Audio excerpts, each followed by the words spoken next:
You have come tonight to the most fabulous and celebrated place in the world. Here on the plateau of Gizeh stands forever the mightiest of human achievements. No traveler, emperor, merchant or poet has trodden on these sands and not gasped in awe.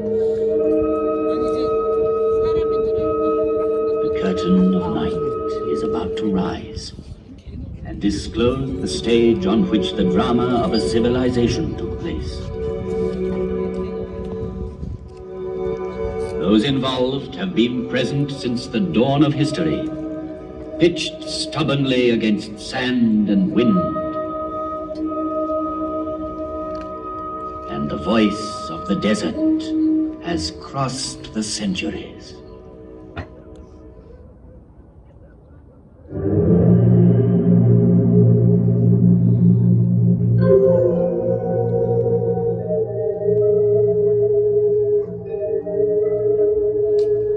With each new dawn, I see the sun god rise on the far bank of the Nile.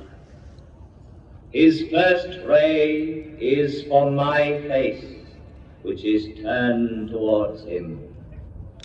And for 5,000 years, I have seen all the suns men can remember come up in the sky.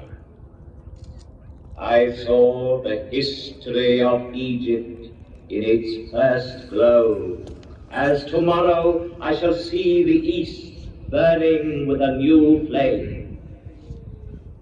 I am the faithful warden at the foot of his Lord, so faithful, so vigilant, so near him that he gave me his face for my own.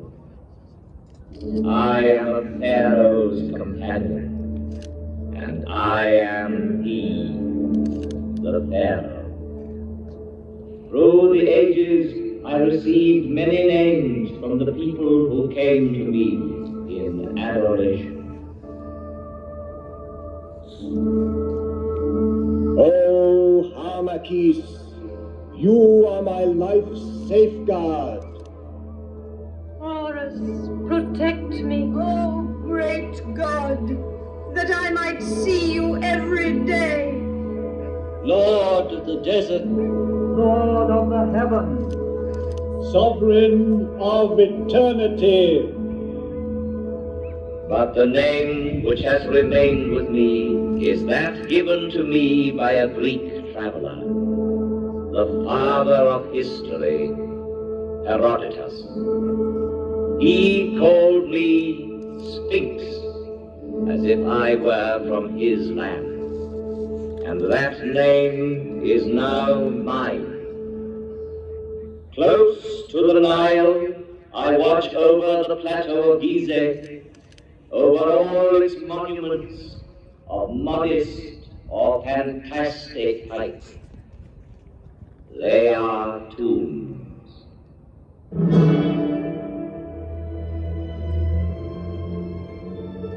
Civilizations are like islands on the ocean of barbarism. Over this one, the Sphinx has gazed and watched for 5,000 years.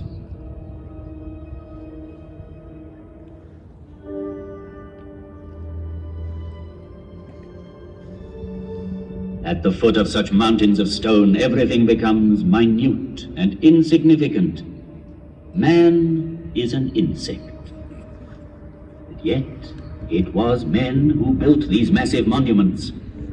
And the names of pharaohs whose tombs they are have crossed the ages. Their glory has defeated time.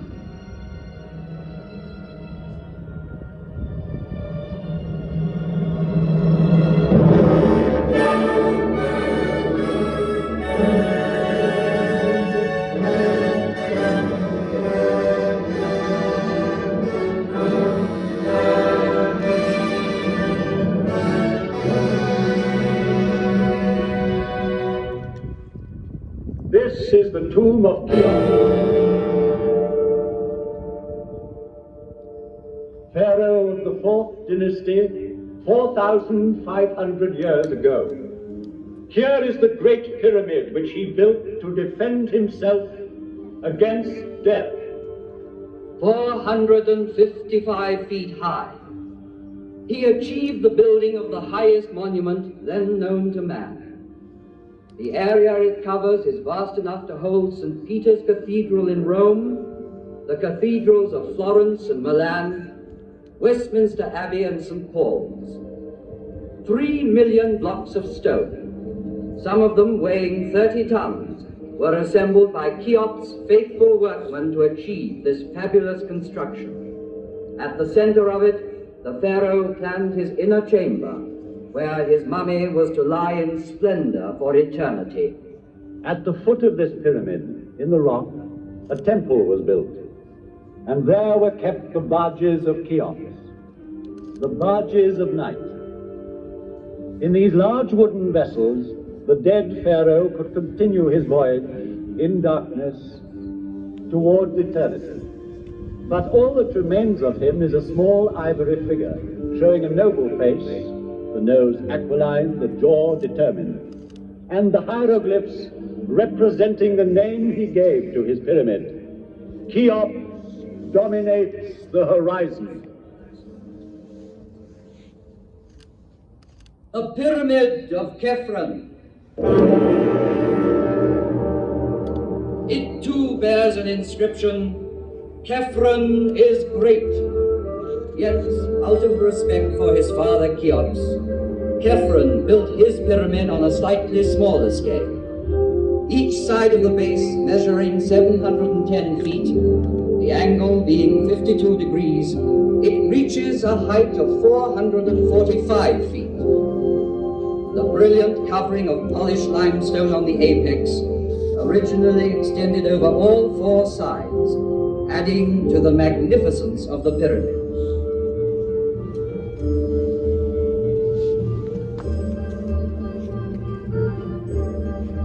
The face of Khephren has come down to us sculpted in green diorite streaked with white, a rare stone he brought back from an expedition. Here he is, close to us, in the guise of the Sphinx, carved in rock near his tomb.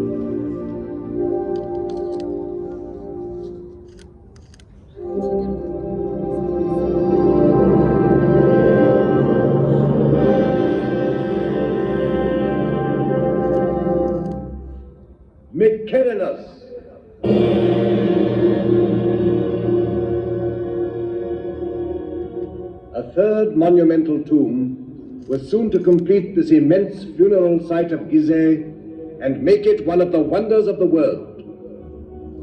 Though smaller, the Pyramid of Mykonos is perhaps the most impressive for being the culminating point of a vast design. Having built it, the workmen climbed down from its granite flanks and, laying down their tools, looked up with wonderment.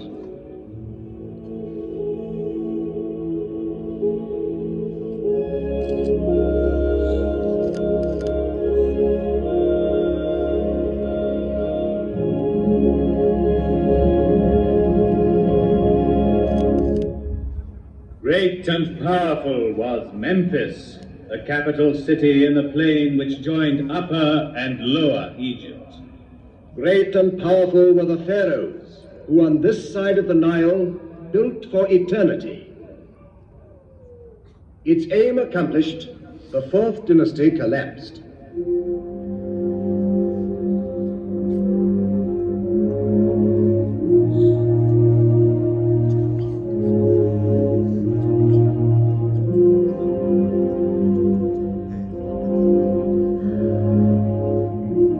But the pyramids still stand.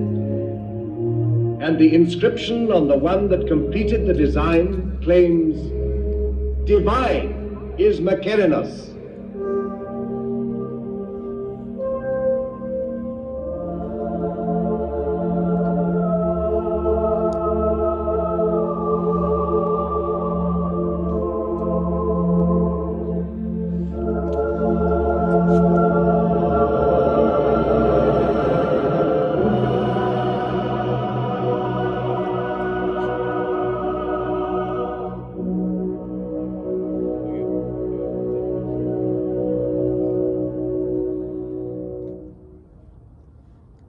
Here 3 pharaohs reigned, Cheops, Khephren, and Mykerinos.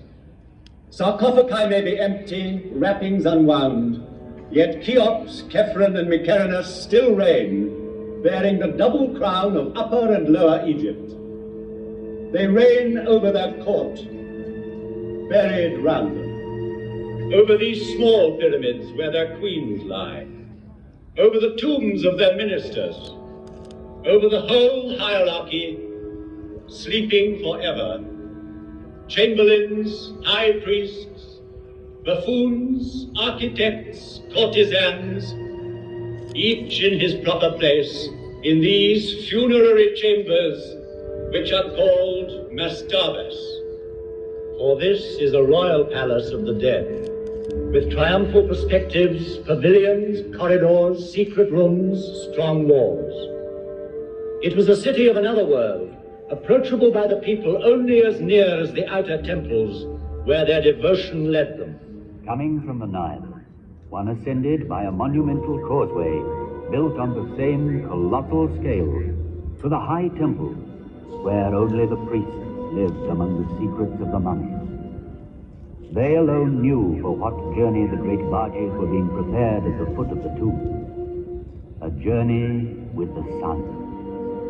A journey which had lasted 4,500 years.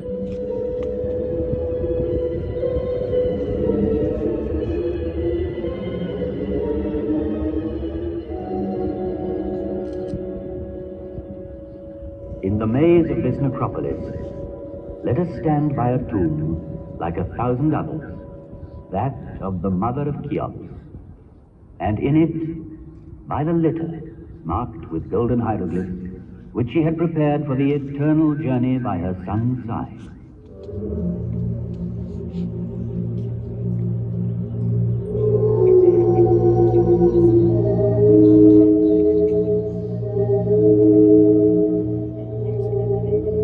Neither wind, nor sand, nor centuries could ever entirely silence the voice of the desert.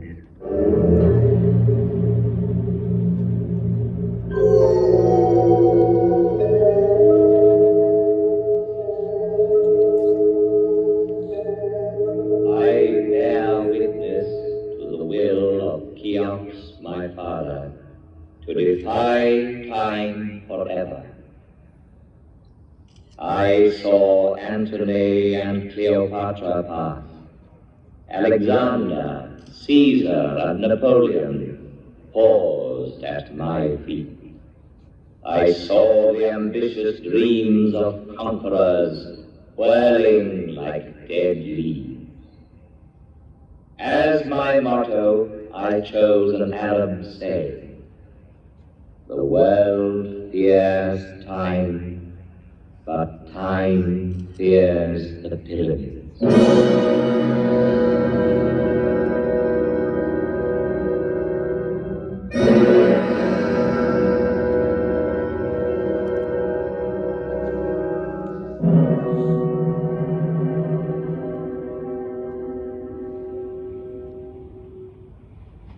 Of all ancient monuments, it is the pyramids which have always appealed most vividly to man's imagination. Considered from its top downwards, a pyramid is like the sun's rays bursting through a gap in the clouds. It commemorates the greatest victory of all, victory over death. It is the most perfect mansion, the strongest tent, whose great stone sides are both roof and wall, and so carefully sealed that the dream entrusted to it can live to the end of the world. The dream of immortality. To achieve this, embalmers prepared the body for 2 months, emptying it of all but its heart and kidneys.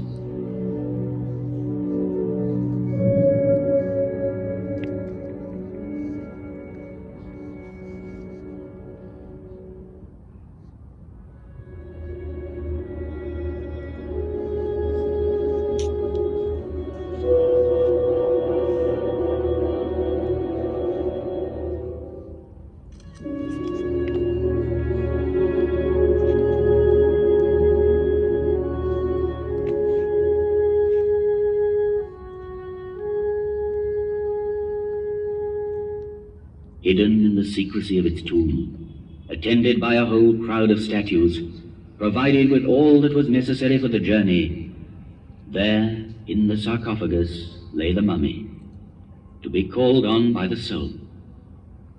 For alone and without the body, the soul could not go into the night.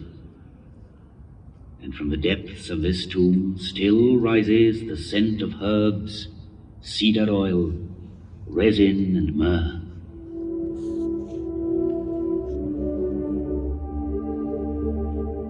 But a pyramid is also the perfect combination of simplicity and magnitude, and the interplay of its angles makes the best harmony of shape and volume.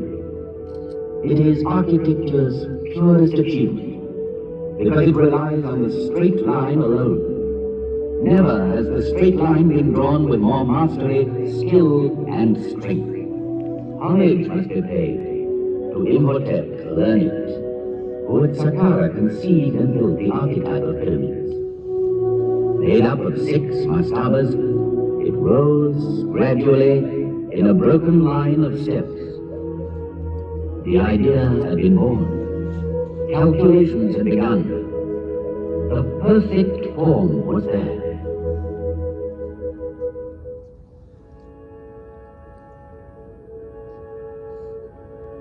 Among all the objects laid by a dead man's side in his tomb, a scribe's palette is undoubtedly the most precious.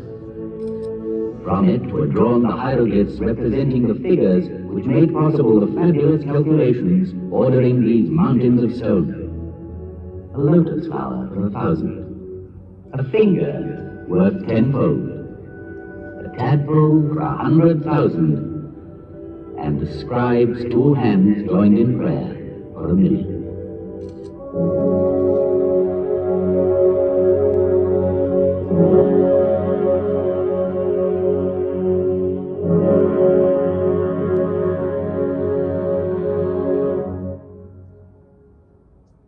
Stone by stone it was built from earth to heaven.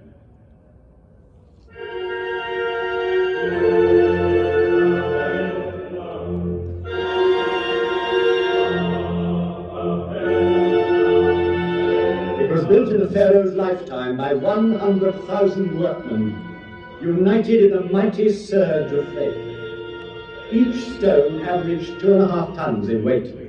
3 million blocks were hoisted up and laid one upon the other. The finest ones of pure granite were dug up in the quarries of Aswan, whence they came by boat, carried by the flooding of the Nile. The movement of these great waters drove the farmers from their inundated fields to the plateau of Gizeh, where they joined the army of laborers and built. These stones were hauled singly on earth mounds, banked higher and higher as the edifice grew.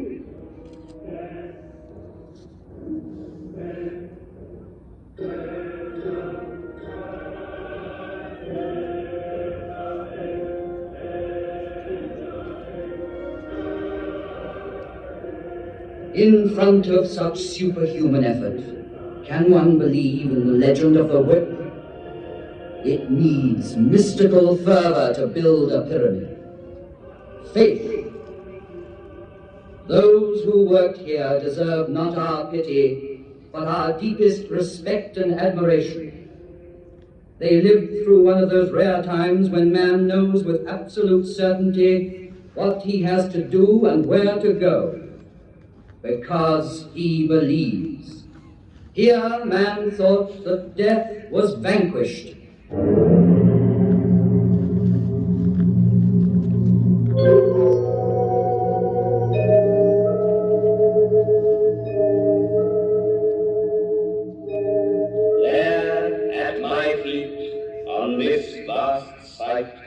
With mankind still in its infancy, walked and worked surveyors, geometers, astronomers to whom no star was unknown, engineers, architects, a whole people, while the rest of the world hunted wild beasts and sheltered in caves.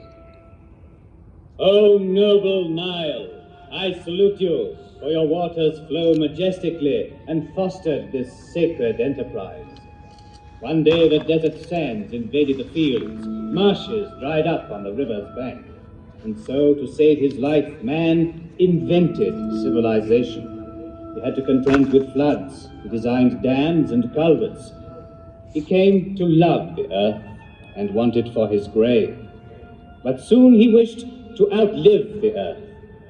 And it was farmers, helped once more by their beneficent river, who built these monumental houses of the dead.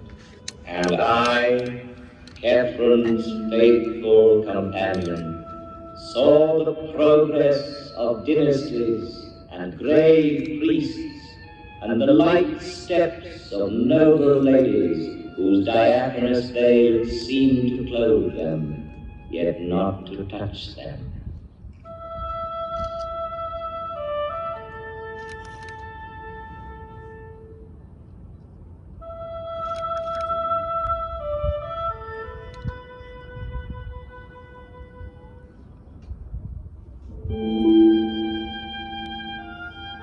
Do you remember the story of the falcon that stole a sandal while the women were bathing? He snatched it in his beak and by chance dropped it near a pharaoh who was giving audience in his garden.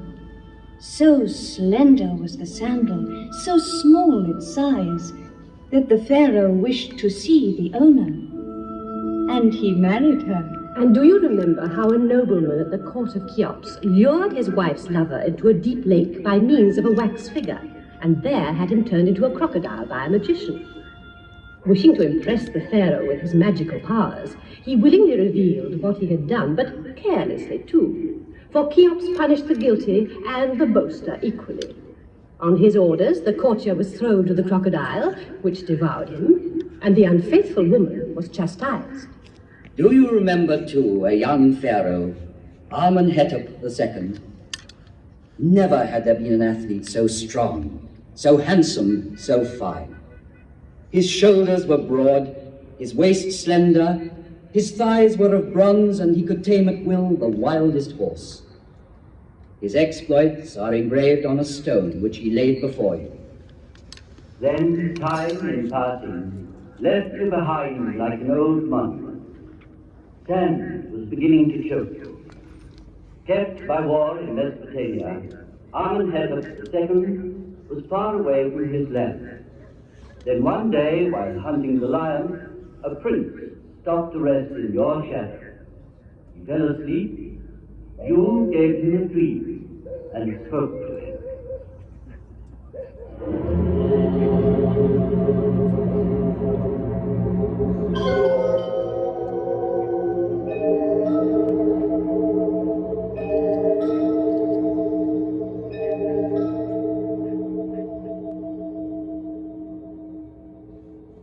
Cast your eyes upon me, my son.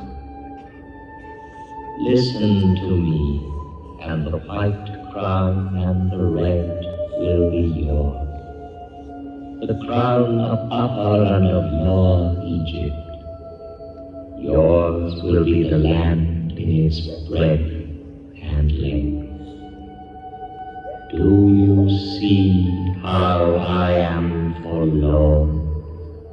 How my body is neglected? I, the master of the plateau of Gizeh,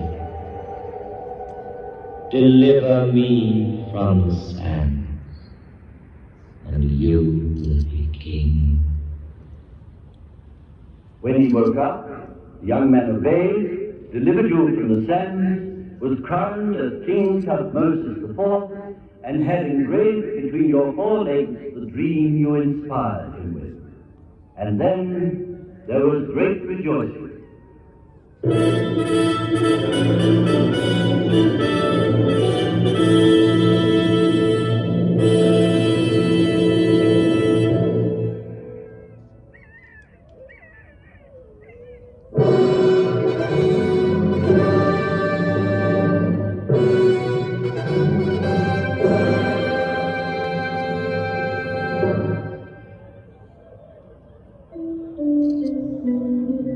The coronation ceremonies have begun. Crowds have gathered on the bank of the Nile to watch the ritual tests of strength.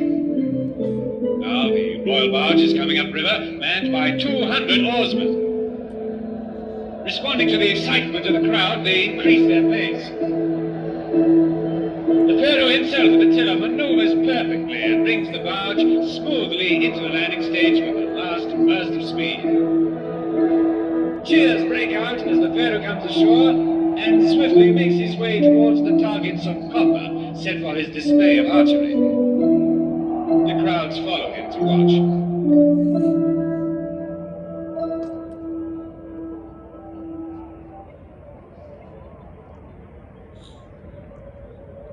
Here, while he waits for his bows to be brought, his eye is caught by the bucking of a half-tamed horse, and he harnesses it to his chariot. There is a gasp in the crowd, but the pharaoh is holding the reins tightly and curbing the horse to his will. He drives it round the dais, then brings it quietly back to its groove. The crowd cheers.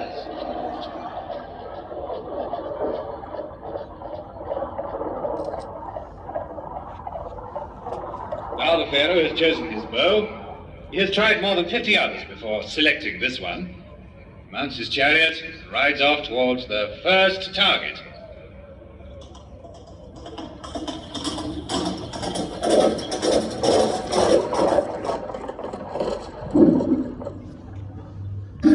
The arrow has gone straight into the center. And again. And now his last arrow hits the target and goes right through.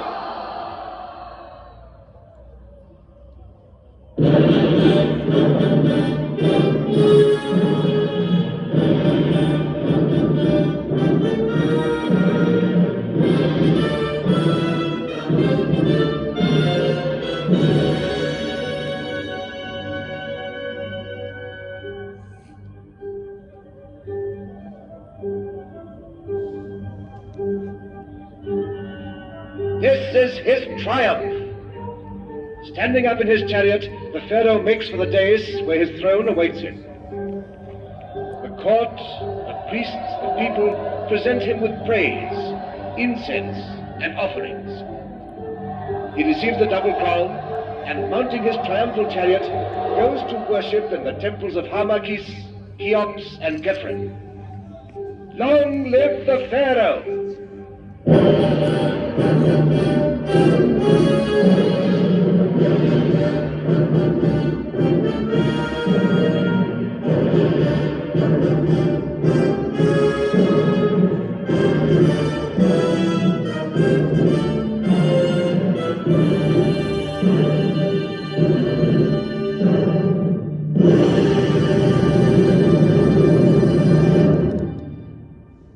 The monarch's reign has ended. The pharaoh is dead. And now from the valley rises the sad lament of his funeral.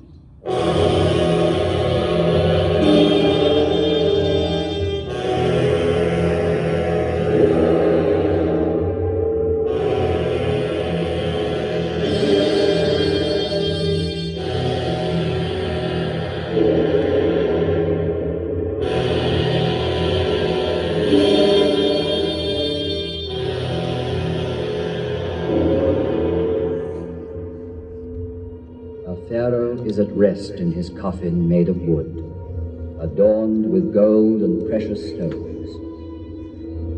The ceremony at the lower temple is over, and ascending the causeway, the funeral procession nears the tomb, escorted by princes, high state officials, and priests.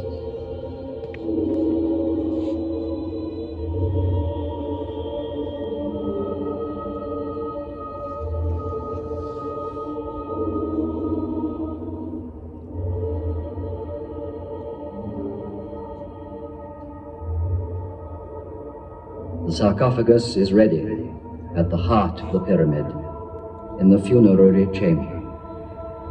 And everything has been prepared for the crossing of the lake, which leads to the gates of the other world.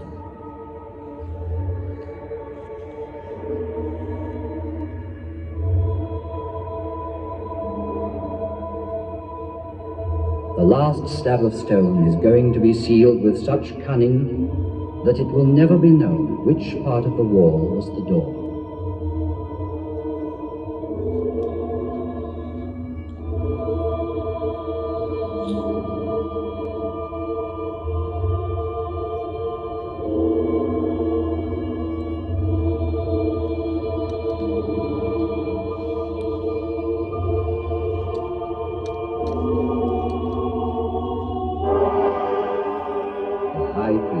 Gives the final farewell. Thou, King, thou leavest us not dead, thou departest died. If thou goest, thou shalt return soon. If thou sleepest, thou shalt awaken. If thou diest, thou shalt walk again. Thou, who hast risen to the undying stars, thou shalt never disappear.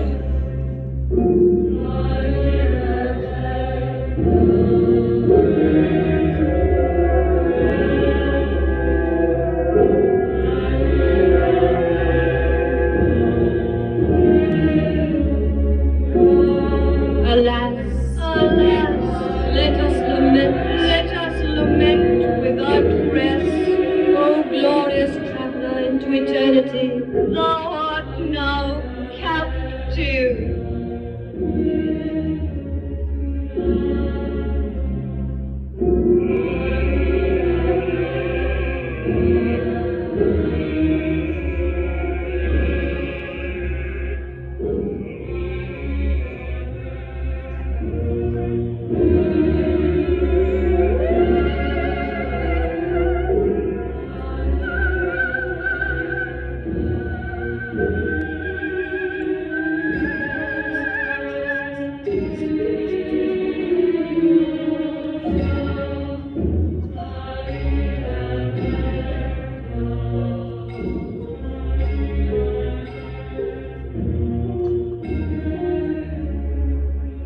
So, through millenniums, dynasty succeeded dynasty.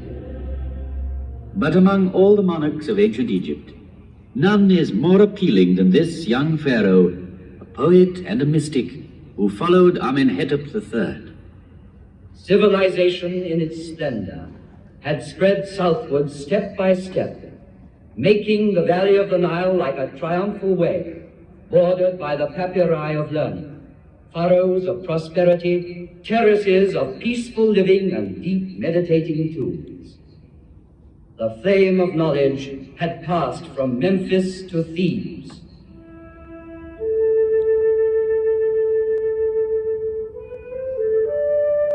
Large, pensive eyes, a weak body and girlish softness, such is the strange youth who has been made all-powerful.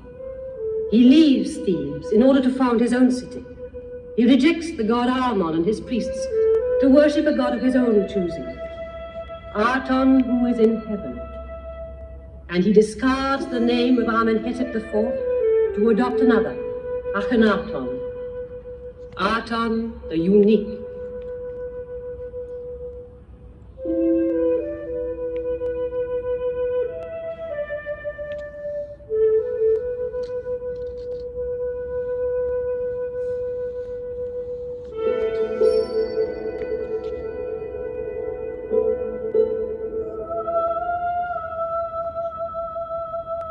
him, the walls surrounding the royal wives fall.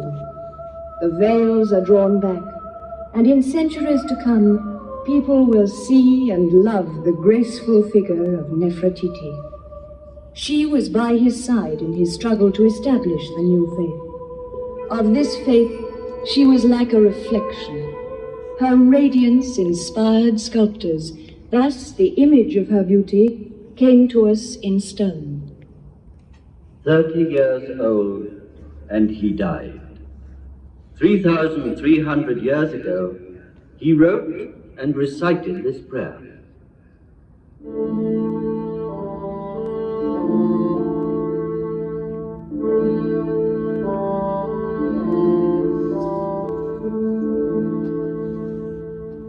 Your dawn, O living Aton, takes my breath. You possess my heart.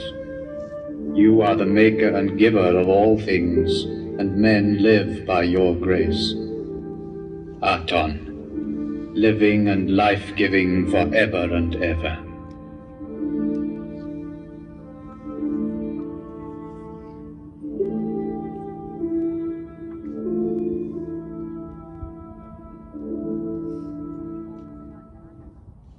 Their love lasted but a season, the time of a bloom called Nefertiti. Yet there is sadness still in the hearts of men. His successor's name was to have been Tutankhaten. He chose to be known as Tutankhamen, after the old god of tradition. Frail and tender, Tutankhamen died not yet 20, after a reign of 6 years. But 3,000 years have not yet withered his fine, youthful face, nor tarnished the treasures gathered round him in his unfinished tomb of the Valley of the Kings. Today, the world marvels at them.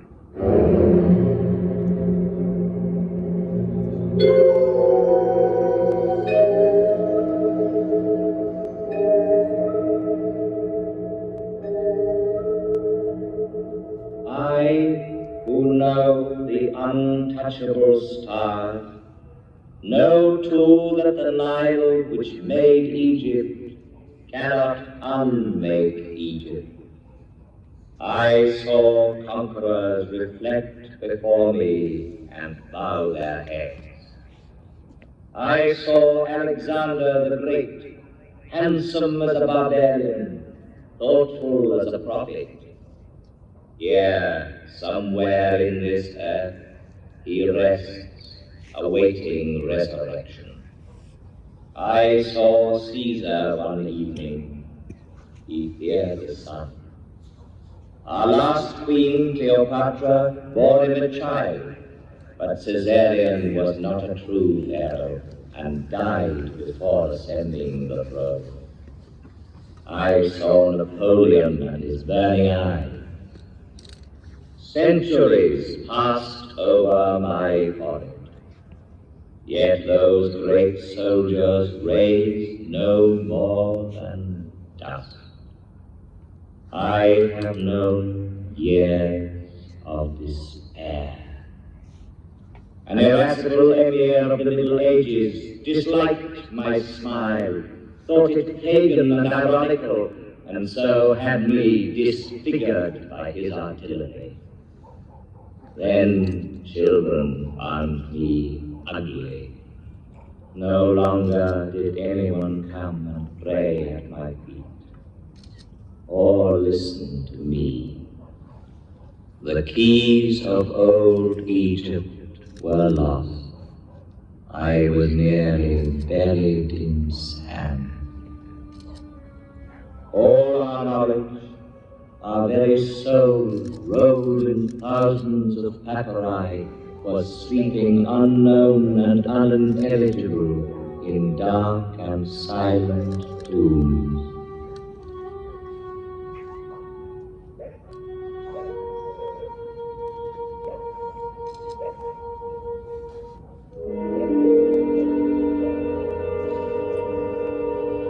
Yet the miracle did happen. It was in 1799, near Rosetta. One of Napoleon's officers discovered a stone, a monolith, bearing an edict issued by Ptolemy. The inscription was in Greek characters and hieroglyphs. This was the cornerstone of Egyptology. True, it still remained to interpret its message. First came an Englishman, then a Frenchman, Champollion, the true father of Egyptian philology. He was so inspired as to decipher the lost tongue of ancient Egypt from a few mysterious hieroglyphs. Then it was like a resurrection.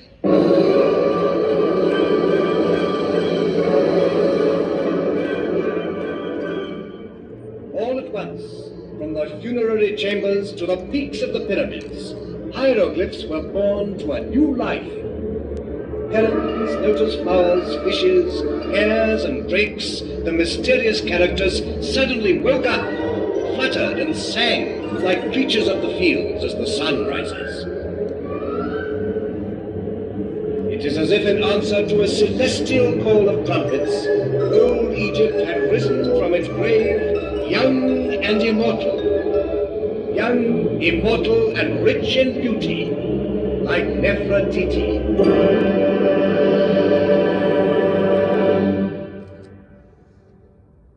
Unearthed from their deep silence, the papyri rustled with 100 voices. They had bloomed on the bank of the Nile. They had crossed through time. And then, 5,000 years later, they unfolded the dramatic story of a civilization. From their leaves even rises the voice of the first schoolboys who struggled to write. They were weary and feared decay. Master, because you beat me, I have learnt my lesson. Child, no matter how great and deep our knowledge, offer your constant thanks to God. He will grant you his grace always. And learned men from the whole world in quest of this civilization stronger than sand and death were enthralled when, in maxims and proverbs, they found a wisdom as ancient as the pyramids, as eternally young. In the depths of the tombs, they heard voices rising again after thousands of years. The plans of men never wholly succeed, but only what God has ordained. If you want to keep the friendship of people you visit as master, brother, or friend, beware of women. The room where they sit is full of ill feelings. Do not answer good by evil. Justice comes before strength. And historians were deeply moved because so many centuries later they were reading, yes, love letters. What can be sweeter than walking in the fields before a man one loves? I can no longer touch your heart. Why? If I go walking, you are there with me, everywhere, with every step. My hand is in your hand. Listening to your voice troubles my mind. My whole life hangs on your lips. For me, seeing you is better than eating or drinking.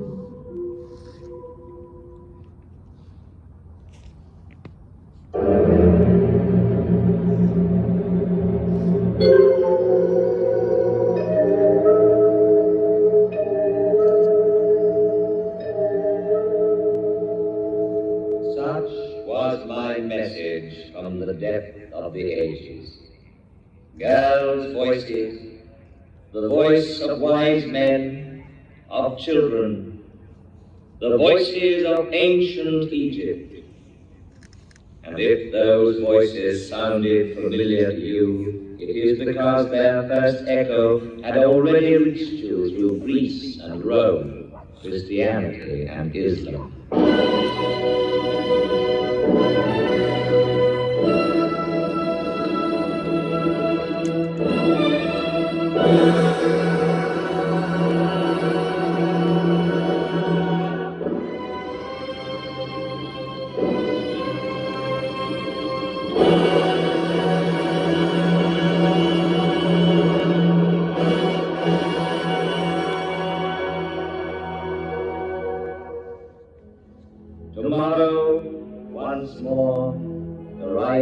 Son will give me his first caress. Thousands of other suns shall rise again, and man's oldest achievement will remain the highest, the purest. The Nile be praised, for it is the father of all our harvests, all our knowledge, all our architecture, all our strength. The Nile be praised. From its banks came one of the 7 wonders of the world. The Nile be praised, for it bears tomorrow's prosperity and happiness. The Nile, river of hope, from Aswan to the Delta. The Nile, which is not a grave, but a cradle.